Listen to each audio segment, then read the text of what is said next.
Information के मौसम दोस्तों अस्सलाम वालेकुम। हमारा प्यारा मुल्क इस्लामी जमहूरिया पाकिस्तान जिसने एक इस्लामी रियासत बनना था, हवस का एक खौफनाक जंगल बन चुका है, जिसमें हवस की पुजारी शराफत का लिबादा और कर कानून का गलत इस्तेमाल करते हुए दंदनाते फिर रहे हैं। हमारे मुल्क में सियासतदान सियासत इसलिए करते हैं कि वो आवाम को से वोट लेके ताकत की कुर्सी पर बैठे, फिर इसी आवाम की इज्जतें सरेआम लूटें। इस्लामी यूनिवर्सिटी भावलपुर का मरकजी मुलाजा एक वफाकी का वजीर का निकला, जिसका नाम तारिक बशीर शीमा है, जो न सिर्फ अपनी ताकत का नाजायज इस्तेमाल करके अपने बेटे को बचाने की कोशिश कर रहा है, बल्कि इस केस में मौजूद तमाम लोगों को भी। जबकि इस केस के बारे में एक सहाफी ने तारिक बशीर साहब से कुछ सवाल पूछने की कोशिश की तो वफाकी वजीर बदमाशी पर उतर आया। मीडिया जो मीडिया हर कोई काम करता है जो नहीं करना चाहिए। आप अपना वर्जन दें। नहीं, मैं नहीं वर्जन देता हूँ चीजों में। आप इंतजाम है कि पुलिस और इसके पास देने को कोई जवाब ना था। गंदी वीडियोस का ये स्कैंडल आज तक का सबसे बड़ा स्कैंडल है। जैसे जैसे इस वीडियो स्कैंडल की तहकीकात आगे बढ़ रही हैं, वैसे वैसे हैरान कर देने वाले हकाइक सामने आ रहे हैं। यूनिवर्सिटी ऑफ चीफ सिक्योरिटी ने अब राज उगलने शुरू कर दिए हैं। आपको बता दें कि इस स्कैंडल में मरियम नवाज का भी नाम जोड़ा जा रहा है। ये सिर्फ यूनिवर्सिटी की लड़कियों की इज्जत लूटने के बाद इनकी वीडियोस बनाने का मामला नहीं है, ये मामला आइस और हीरोइन से भी जुड़ा हुआ है, जो यूनिवर्सिटी के प्रोफेसर न सिर्फ खुद इस्तेमाल करते थे, बल्कि लड़कियों को भी ये जानलेवा नशा दिया जाता था। भावलपुर यूनिवर्सिटी की इंतजामिया का कहना है कि ये लड़कियों का मामला है, इससे ज्यादा उछालने की कोशिश ना की जाए। इस मामले की वजह से हजारों लड़कियों ने तालीम को खैरबाद कह दिया है। वालिदैन अपनी बच्चियों को एक बार फिर इन हवस के पुजारियों के हवाले करने से डर रहे हैं। हुकूमत भी इस मामले पर टाल मटोल कर रही है। हुकूमत ने बस इतना यही कहा है कि पिछले वाइस चांसलर की मुद्दत खत्म होने पर न सिर्फ वाइस चांसलर को तब्दील किया गया, बल्कि हुकूमत इसे अपना एक बहुत बड़ा कारनामा समझ रही है। इसके अलावा वज़ीर आज़म साहब के मुंह से कोई भी लफ्ज नहीं निकला। अब सवाल ये पैदा होता है कि हुकूमत समझती है कि 9 मई का वाकया एक बहुत बड़ा जुर्म था, तो क्या इस मुल्क की बच्चियों की गंदी वीडियोस का ये स्कैंडल 9 मई से ज्यादा तवज्जो का हकदार नहीं है?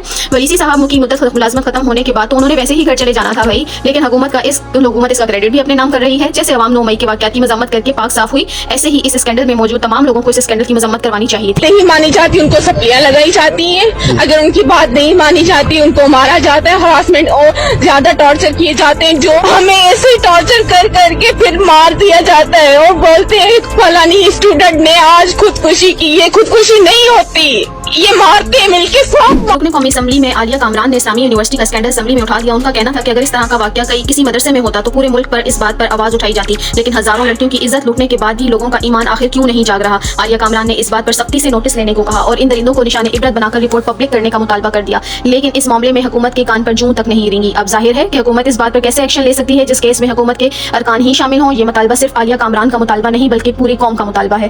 तारिक शीमा की बुखलाहट और रद्द अमल से ये बात वाज़ेह हो जाती है कि इस केस की सबसे बड़ी कड़ी तारिक शीमा का बेटा है। तारिक बशीर शीमा की ये अकड़ जायज है, क्योंकि ये पाकिस्तान के कानून को अच्छी तरह से जानता है। वो ये बात अच्छी तरह से जानता है कि पाकिस्तानी कानून के हाथ सिर्फ गरीब आवाम के लिए ही लंबे हैं, क्योंकि जब बात पाकिस्तान के ताकतवर की होती है तो यही हाथों वाला कानून लूला और लंगड़ा हो जाता है। पाकिस्तान में सारे 2 नंबर धंधा इन अशराफिया की ज़ेरे निगरानी ही होते हैं। हमें इस मामले को सियासी नजर से नहीं देखना चाहिए, बल्कि हमारे इदारों को इस बात को सीरियस लेकर इसकी ईमानदारी से इन्वेस्टिगेशन करनी चाहिए और इन मुजरिमों को सख्त से सख्त सजा देनी चाहिए। ये हमारे कानून का वाहिद फेलियर ही तो है कि अब तक तारिक बशीर शीमा का बेटा गिरफ्तार नहीं हुआ। किसी ने पंजाबी में क्या खूब ही कहा है कि सूरत दे यार भले, शराबी की शराबी वकालत करता है, झूठे की झूठी ही वकालत करता है, हर एलीट क्लास वाला दूसरी एलीट क्लास वाले की मुमामलत करता है, एक दूसरे के जराइम पर पर्दा डाला जाता है, इसलिए पाकिस्तान में कुछ भी हो सकता है। तारिक बशीर शीमा को जब बताया गया कि आपका बेटा आइस का नशा करता है और यूनिवर्सिटी की लड़कियों की इज्जत पामाल करता है, इनकी वीडियोस बनाता है और फिर इन्हें बेच देता है, अगर आपके बेटे की वीडियो मंजर आम पर आ गई तो आपकी सियासत को बड़ा नुकसान होगा। इनकी मददगारों ने इन्हें यह भी बताया कि यूनिवर्सिटी के चीफ सिक्योरिटी भी आपके बेटे के साथ मिला हुआ है। इस पर तारिक बशीर शीमा ने एक्शन लेते हुए अपने ताल्लुक वाले पुलिस अफसरान को इकट्ठा किया और इन्हें सख्ती से ऑर्डर किया कि मेरे बेटे को बचा लिया जाए, बाकी हर किसी को गिरफ्तार कर लिया जाए, चाहे वो यूनिवर्सिटी का चीफ ऑफ सिक्योरिटी क्यों ना हो।